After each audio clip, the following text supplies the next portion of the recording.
தேவன் அருளியப்போ மினிஸ்ட்ரி மூலமாக உங்களோடு தொடர்பு கொள்வதிலும் மகிழ்ச்சி அடைகிறோம். இன்றைக்கும் இந்த நாளிலும் தேவன் நமக்கு கொடுக்கிற வார்த்தை மத்தேயு எழுதிய சுவிசேஷ பகுதி 6ஆம் அதிகாரம் 22, 23 ஆகிய வசனங்கள். கண்ணானது சரீரத்தின் விளக்காய் இருக்கிறது. உன் கண் தெளிவாய் இருந்தால் உன் சரீரம் முழுவதும் வெளிச்சமாய் இருக்கும். உன் கண் கெட்டதாய் இருந்தால் உன் சரீரம் முழுவதும் இருளாய் இருக்கும்.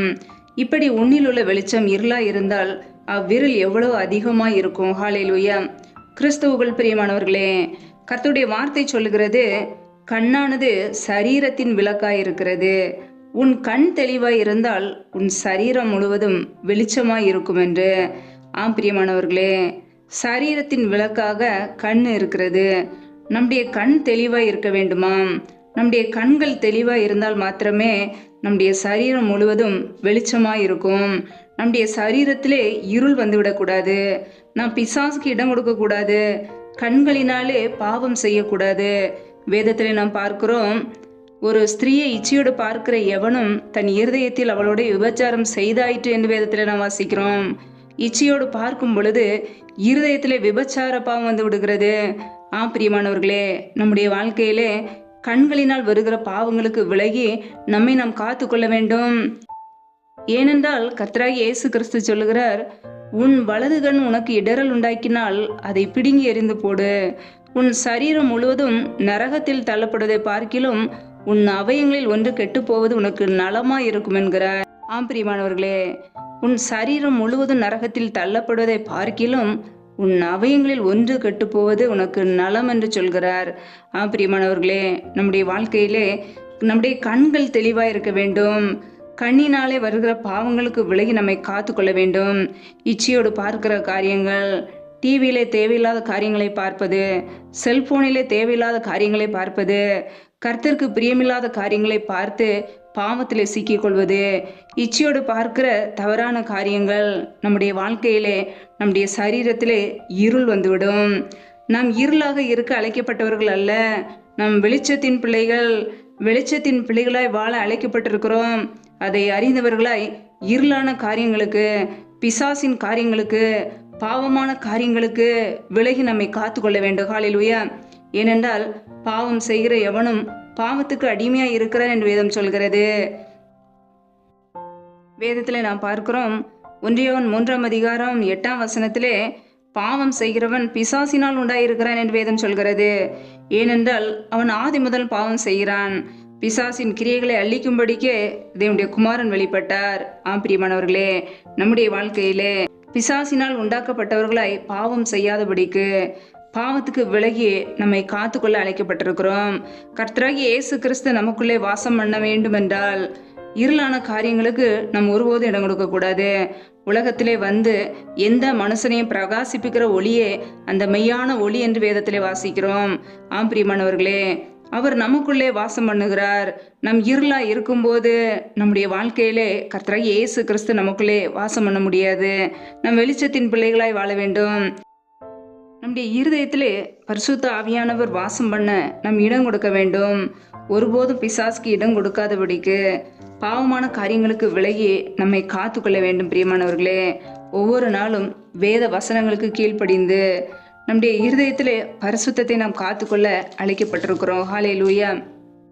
வேதத்திலே நாம் பார்க்கிறோம், நீதிமொழிகள் 4ஆம் அதிகாரம் 20, 21 ஆகிய வசனங்களிலே, என் மகனே, என் வார்த்தைகளை கவனி, என் வசனங்களுக்கு உன் செவியை சாய், அவைகள் உன் கண்களை விட்டு பிரியாதிருப்பதாக, அவைகளை உன் இருதயத்துக்குள்ளே காத்துக்கொள் என்று தேவனுடைய வார்த்தை கூறுகிறது. பிரியமானவர்களே, கர்த்தருடைய வார்த்தைகளை நாம் கவனிக்க வேண்டுமாம். அவருடைய வசனங்களுக்கு நம்முடைய செவியை சாய்க்க வேண்டுமாம். ஒவ்வொரு நாளும் கர்த்தருடைய வார்த்தைகளை கேட்டு அதை கவனித்து அதற்கு செவி கொடுக்க வேண்டுமாம். அந்த வார்த்தைகளுக்கு நாம் கீழ்ப்படிய வேண்டுமாம். அவைகள் உன் கண்களை விட்டு பிரியாதிருப்பதாக. பிரியமானவர்களே, கர்த்தருடைய வார்த்தைகளை ஒவ்வொரு நாளும் நாம் வாசிக்க வேண்டும், தியானிக்க வேண்டும். அவைகள் உன் கண்களை விட்டு பிரியாதிருப்பதாக என்று வேதம் சொல்கிறது. அவைகளை உன் இருதயத்துக்குள்ளே காத்துக்கொள் என்று வேதம் சொல்கிறது. நம்முடைய இருதயத்துக்குள்ளே கர்த்தருடைய வார்த்தைகளை காத்து கொள்ளும் போது நம்முடைய கண்களினாலே நாம் பாவம் செய்யாதபடிக்கு நாம் காத்து கொள்ள முடியும். வசனத்தின்படி நாம் காத்து கொள்ள முடியும். பிரியமானவர்களே, பாவத்துக்கு விலகி வாழ முடியும். நம்முடைய வாழ்க்கையிலே ஒவ்வொரு நாளும் கர்த்தருடைய வார்த்தைகளை நம்முடைய இருதயத்துக்குள்ளே காத்துக்கொள்வோம். நீதிமானுடைய இருதயத்துக்குள்ளே தேவன் அருளிய வேதம் இருக்கிறது என்று வசனம் சொல்கிறது. எப்பொழுது நம்முடைய வாழ்க்கையிலே கர்த்தராக இயேசு கிறிஸ்துவை சொந்த இரட்சகராக ஏற்றுக்கொண்டோமோ, அவருடைய இரத்தத்தினால் கழுவப்பட்டோமோ, நீதிமான்களை வாழ நீதியான காரியங்களை செய்ய அழைக்கப்பட்டிருக்கிறோம். அதை அறிந்தவர்களாய் நம்முடைய இருதயத்துக்குள்ளே வசனத்தை வைத்து காத்துக்கொள்வோம். பிசாசானவன் வந்து அதை எடுத்து போடாதபடிக்கு, உலக காரியங்களுக்கு, உலக சிற்றின்பங்களுக்கு, உலக கவலைகளுக்கு, நெருக்கி போடுகிற காரியங்களுக்கு இடம் கொடுக்காதபடிக்கு வசனத்தை காத்துக்கொள்வோம். அவைகள் நம்முடைய கண்களை விட்டு பிரியாதிருப்பதாக. ஒவ்வொரு நாளும் வேத வார்த்தைகளை வாஞ்சையோடு வாசிக்க வேண்டும். ஒவ்வொரு நாளும் கர்த்தருடைய வார்த்தைகளுக்கு செவிசாய்த்து கீழ்ப்படிந்து வாழ வேண்டும். அப்படி வாழும்போது நம்முடைய வாழ்க்கையிலே இருளான காரியங்கள் நம்மை ஒருபோதும் பின்பற்றாது. ஹல்லேலூயா. உன் கண் கெட்டதா இருந்தால் உன் சரீரம் முழுவதும் இருளாயிருக்கும். பிரியமானவர்களே, நம்முடைய கண்கள் தெளிவாக இருக்க வேண்டும். நம்முடைய கண்கள் கெட்டதாக இருந்தால் சரீரம் முழுவதும் இருளாயிருக்கும். பிசாசுக்கு நாம் இடம் கொடுத்து கொண்டு இருக்கிறோம். நம்முடைய கண்களினாலே கெட்ட காரியங்களை பார்க்கக்கூடாது. தேவனுக்கு பிரியமில்லாத காரியங்களை பார்க்கக்கூடாது. பாவம் என்று தெரிந்தவுடனே விலகிவிட வேண்டும். மறுபடியும் மறுபடியும் அந்த பாவத்திலே நிலைத்து இருக்கும்போது நாம் இருளுக்கு இடம் கொடுக்கிறோம், சத்ருவுக்கு இடம் கொடுக்கிறோம். சத்ரு நம்முடைய வாழ்க்கையிலே வந்தால் அவன் வியாதிகளை கொண்டு வருவான், பிரச்சனைகளை கொண்டு வருவான். நம்முடைய வாழ்க்கையிலே ஆசீர்வாதங்கள் இருக்காது. கர்த்தருடைய பிள்ளைகள் அதை அறிந்தவர்களாய் பாவத்துக்கு விலகி வாழ வேண்டும்.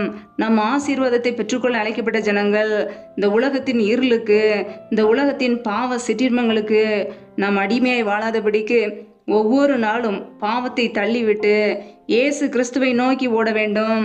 அவருடைய வார்த்தையிலே நிலைத்திருக்க வேண்டும். ஒவ்வொரு நாளும் அவருடைய வசனத்தின்படி வாழ வேண்டும். அவருடைய வசனத்தின்படி நம்மை காத்துக்கொள்ள வேண்டும். வேத வசனம் இப்படி எழுதி இருக்கிறதே என்று சொல்லி அந்த வார்த்தைக்கு நாம் கீழ்ப்படிய வேண்டும். கர்த்தரை குறித்த பயத்தோடு கர்த்தருடைய வார்த்தைக்கு கீழ்ப்படியும் போது நம்முடைய வாழ்க்கை ஆசீர்வதிக்கப்பட்ட வாழ்க்கையாக மாறும். ஹல்லேலூயா. கர்த்தருடைய வார்த்தை நம்முடைய வாழ்க்கையை மாற்றும். ஒவ்வொரு நாளும் நம்முடைய வாழ்க்கை உயர்வுள்ள ஒரு வாழ்க்கையாக, ஆசீர்வதிக்கப்பட்ட ஒரு வாழ்க்கையாக, மேன்மையுள்ள ஒரு வாழ்க்கையாக மாறும். ஹல்லேலூயா. நீதிமொழிகள் 4ஆம் அதிகாரம் 22ஆம் வசனத்திலே அவைகள் ஜீவனும் அவர்கள் உடலுக்கெல்லாம் ஆரோக்கியமுமாம் என்று வேதம் சொல்கிறது. பிரியமானவர்களே, கர்த்தருடைய வார்த்தைகள் நமக்கு ஜீவன். அவருடைய வார்த்தைகள் நம்முடைய உடம்புக்கு ஆரோக்கியம். ஒவ்வொரு நாளும் ஜீவனுள்ள வார்த்தைகளை வாசிக்கும் பொழுது, கீழ்ப்படியும் போது நம்முடைய வாழ்க்கையிலே எந்த வியாதிகளோ, எந்த பலவீனங்களோ, எந்த சோர்வுகளோ வராது. அது நமக்கு ஆரோக்கியமாக இருக்கிறது. இயேசு கிறிஸ்து நமக்குள்ளே வாசம் பண்ணுவார். ஒவ்வொரு நாளும் இந்த உலக காரியங்களுக்கு, உலக சிற்றின்பங்களுக்கு விலகி வாழும்போது, கர்த்தராக இயேசு கிறிஸ்துவோடு நாம் நடக்கும்போது நம்முடைய வாழ்க்கையிலே ஆசீர்வாதங்களையும் நன்மைகளையும் நாம் பெற்றுக்கொள்ள முடியும். ஹல்லேலூயா.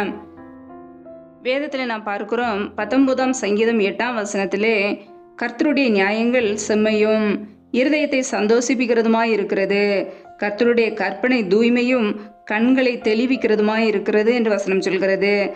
பிரியமானவர்களே, கர்த்தருடைய கற்பனை தூய்மையானது. அந்த கற்பனை நம்முடைய கண்களை தெளிவிக்கக்கூடியது. ஒவ்வொரு நாளும் அவருடைய கற்பனைகளுக்கு கீழ்ப்படியும் போது, அன்பு கூறும்போது நம்முடைய வாழ்க்கையிலே பரிசுத்தமாய் தூய்மை உள்ளவர்களாய் நாம் மாற முடியும். நம்முடைய கண்களை தெளிவிக்கிறதுமாய் இருக்கிறது. பிரியமானவர்களே, அவருடைய கற்பனைகளை நாம் கை கொள்ளும்போது, உன்னை போல் பிறனைய நேசி என்றார். அன்பு கூறும்போது நம்முடைய கண்கள் தெளிவாக இருக்கும். இருளான வாழ்க்கைக்குள்ளே நாம் இருக்க மாட்டோம். 2 எஜமான்களுக்கு நாம் ஊழியம் செய்யக்கூடாது. வேதத்தில் நான் பார்க்கிறோம், மத்தேயு 6ஆம் அதிகாரம் 24ஆம் வசனத்திலே 2 எஜமான்களுக்கு ஊழியம் செய்ய ஒருவனாலும் கூடாது என்று வசனம் சொல்கிறது. பிரியமானவர்களே, நம்முடைய வாழ்க்கையிலே நாம் வெளிச்சத்தின் பிள்ளைகளாய் வாழ அழைக்கப்பட்டிருக்கிறோம். வெளிச்சத்தின் பிள்ளைகளாய் மட்டுமே நாம் இருக்க வேண்டும். 2 எஜமான்களுக்கு நம்மால் ஊழியம் செய்ய முடியாது. நம்முடைய வாழ்க்கையிலே இருளான வாழ்க்கையை விட்டு விலகி வெளிச்சத்தின் பிள்ளைகளாய் மாறுவோம். நம்முடைய கண்கள் கெட்டதாக இருக்காதபடிக்கு நம்முடைய கண்கள் தெளிவானதை நோக்கி பார்க்க வேண்டும். கண்களினால் வருகிற இச்சைகள், தேவையில்லாத காரியங்களை விட்டு விலகி நம்மை காத்து கொள்வோம். ஒவ்வொரு நாளும் இந்த உலகத்தில் வருகிற காரியங்கள், உலகம் முழுவதும் பொல்லாங்கனுக்குள் கிடக்கிறது, பாவத்துக்குள் கிடக்கிறது. நம் உலகத்தார் அல்ல, நம் பரலோகத்துக்குரிய ஜனங்கள். அதை அறிந்து கொள்வோம். கர்த்தருடைய பிள்ளைகள் இயேசு கிறிஸ்துவை பின்பற்றுவோம். மெய்யான ஒளியாகிய அவரை சார்ந்து கொள்வோம், அவரை பற்றி பிடித்து கொள்வோம். அவருடைய வார்த்தைகளுக்கு கீழ்ப்படியும் போது நாம் அவருடைய பிள்ளைகளாக இருக்கிறோம். ஒவ்வொரு நாளும் வேதத்தை வாசிப்போம், தியானிப்போம், அந்த வார்த்தைகளுக்கு செவி கொடுப்போம். வேதத்தை எவ்வளவு நேரம் படித்தால் போதாது, அந்த வார்த்தைகளுக்கு கீழ்ப்படியும் போது நம்முடைய வாழ்க்கையில ஆசீர்வாதங்கள். அதை கர்த்தருடைய பிள்ளைகள் மறந்து போக வேண்டாம். ஹல்லேலூயா. கண்களினால் வருகிற பாவங்களுக்கு விலகி ஒவ்வொரு நாளும் நம்முடைய சரீரத்தை காத்து கொள்வோம். ஹல்லேலூயா. நம்முடைய சரீரத்திலே எந்த ஈரலும் வந்துவிடக்கூடாது. நம்முடைய ஆவி, ஆத்துமா, சரீரம் கரை திரை அற்றதாய், பரிசுத்தம் உள்ளதாய், தூய்மை உள்ளதாய் காணப்பட வேண்டும். கர்த்தராகிய இயேசு கிறிஸ்து வரும் பொழுது குற்றமற்றவர்களாய், பிழை இல்லாதவர்களாய், கரையற்றவர்களாய் இருக்க வேண்டும். ஒவ்வொரு நாளும் பாவங்களை விட்டு மனம் திரும்பி இயேசு கிறிஸ்துவின் இரத்தத்தினால் கழுவப்பட்டவர்களாய் மறுபடியும் அந்த பாவத்தை செய்யாதபடிக்கு வாழ்வோம். அதற்கேற்ற கிருபைகளை கர்த்தருடைய கரத்திலே கேட்டு வாங்கி கொள்வோம். கர்த்தர் நமக்கு கொடுப்பார். ஒவ்வொரு நாளும் அவருடைய கிருபையே நம்மை தாங்குகிறது. அவருடைய கிருபையினாலே ஜீவனோடு வாழ்கிறோம். ஒவ்வொரு நாளும் தேவனுடைய சமூகத்திலே காத்திருந்து கிருபைகளை பெற்றுக்கொள்வோம். கர்த்தர் நம்மோடு கூட இருந்து நம்மை வழி நடத்துவார். ஹல்லேலூயா. கர்த்தர் தாமே இந்த வார்த்தையின்படி உங்களை ஆசீர்வதிப்பாராக. ஆமேன். நம்மை நாமே அவருடைய சமூகத்திலே அர்ப்பணித்து ஜெபிப்போம். ஜெபம். எங்களை அதிகமாய் நேசிக்கிற எங்கள் அன்பின் பரலோக பிதாவே, மை துதிக்கிறோம், ஸ்தோத்திரிக்கிறோம் அப்பா. ஒவ்வொரு நாளும் கிருபையா எங்களை பாதுகாத்து ஜீவனோடு, சுகத்தோடு, பலத்தோடு, ஆரோக்கியத்தோடு சகல நன்மைகளையும் எங்களுக்கு சம்பூர்ணமாய் கொடுத்தவரே மை துதிக்கிறோம், ஸ்தோத்திரிக்கிறோம் அப்பா. இந்த நாளிலும் கூட நம்முடைய வார்த்தைகளோடு எங்களோடு பேசினீரே, அதற்காக உமக்கு ஸ்தோத்திரம், ஸ்தோத்திரம், ஸ்தோத்திரம். நல்லவரே மை துதிக்கிறோம், வல்லவரே மை துதிக்கிறோம், மகிமை உள்ளவரே மை துதிக்கிறோம். நேற்றும் மீண்டும் மீண்டும் மாறாத எங்கள் அன்பு நேசரே மை துதிக்கிறோம். ஒவ்வொரு நாளும் எங்களை கண்ணின்மணி போல பாதுகாத்தீரே மை துதிக்கிறோம், ஸ்தோத்திரிக்கிறோம் அப்பா. உண்ணவும் உடுக்கவும் தங்குவதற்கு இடமும் கொடுத்து எங்களை பாதுகாத்தவரே, பராமரித்தவரே மை துதிக்கிறோம் அப்பா. இந்த நாளிலும் யாரெல்லாம் இணைந்து ஜெபிக்கிறார்களோ அந்த ஒவ்வொரு பிள்ளைகளையும் நம்முடைய கரங்களிலே அர்ப்பணிக்கிறோம் அப்பா. ஒவ்வொரு குடும்பங்களையும் இயேசு கிறிஸ்துவின் கரத்தில் ஒப்புக்கொடுக்கிறோம். என் தேவன் ஒவ்வொரு குடும்பங்களையும் ஆசீர்வதிப்பீராக, உடைய நன்மைகளினால் நிரப்புவீராக, ஒவ்வொரு பிள்ளைகளும் பலப்படுத்துவீராக. பிள்ளைகளுடைய வாழ்க்கையில் என்னென்ன தேவைகள் இருக்கிறதோ, என்னென்ன எதிர்பார்த்து காத்து கொண்டு இருக்கிறார்களோ எல்லா நன்மைகளையும் செய்து கொடுப்பீராக. ஒவ்வொரு குடும்பத்திலும் அப்பத்தையும் தண்ணீரையும் ஆசீர்வதிங்கப்பா. கையின் பிரயாசங்களை வாய்க்க பண்ணுங்க. என்னென்ன வேலைகள், தொழில்கள், வியாபாரங்கள் செய்கிறார்களோ எல்லாவற்றையும் ஆசீர்வதிங்க. மீதம் எடுக்க கிருபதாங்கப்பா. கையின் பிரயாசங்கள் தேவையில்லாத செலவுக்கோ, வீண் செலவுக்கோ, மருத்துவ செலவுக்கோ, வட்டிக்குன்னு போகாதபடிக்கு கையின் பிரயாசங்களை ஆசீர்வதித்து பெருக பண்ணுங்க. என் தேவனுடைய கரம் பிள்ளைகளை ஆசீர்வதிக்கட்டும். உடைய ஆசீர்வதிக்கும் கரம் பிள்ளைகளை ஆசீர்வதிக்கட்டும். உடைய பாதுகாக்கும் கரம் பிள்ளைகளை பாதுகாக்கட்டும். பிள்ளையுடைய எல்லைகளை பெரிதாக்குங்க. எந்த தீங்கும் பிள்ளைகளை துக்கப்படுத்தாதபடிக்கு, வேதனைப்படுத்தாதபடிக்கு என் தேவன் பாதுகாத்து ஆசீர்வதிப்பீராக. உடைய கரங்களிலே எங்களை தாழ்த்துக்கிறோம், அர்ப்பணிக்கிறோம் அப்பா. எந்தெந்த குடும்பங்களிலெல்லாம் வேலைக்காக பல மாதங்களாக கண்ணீரோடு பாரத்தோடு ஜெபிக்கிறார்களோ என் தேவன் மனமிறங்கி ஆசீர்வதிங்கப்பா. வேலை காரியங்களிலே இருக்கிற தடைகளை முற்றிலுமாக நீக்கி போடுவீராக. ஏசு கிறிஸ்துவின் வல்லமையுள்ள நாமத்தினாலே தடைகள் முற்றிலுமாக நீக்கப்பட்டு போவதாக. ரீமா காமாரா ஷேகே தேனே கரதரபலா ரபா கபாரா ஷாலா தனி மாரா கரதரபலா ரியாக்கோ போரோ ஷேதே நேதேனே ஹாரதரபலா. தடைகள் விலகுவதாக இயேசுவின் நாமத்தினாலே. பிள்ளைகள் படிப்புக்கேற்ற நல்ல வேலைகள் கிடைக்கட்டுமாப்பா. என் தேவன் கரம் பிடித்து வழி நடத்துங்க. உடைய கரங்களிலே அர்ப்பணிக்கிறோம், ஜெபிக்கிறோம். எந்தெந்த குடும்பங்களிலெல்லாம் திக்கற்ற பிள்ளைகளாய், கணவரால் கைவிடப்பட்ட ஒரு சூழ்நிலைகளே பிள்ளைகளை வளர்க்க முடியாமல் போராடுகிறார்களோ என் தேவன் மனமிறங்குவீராக.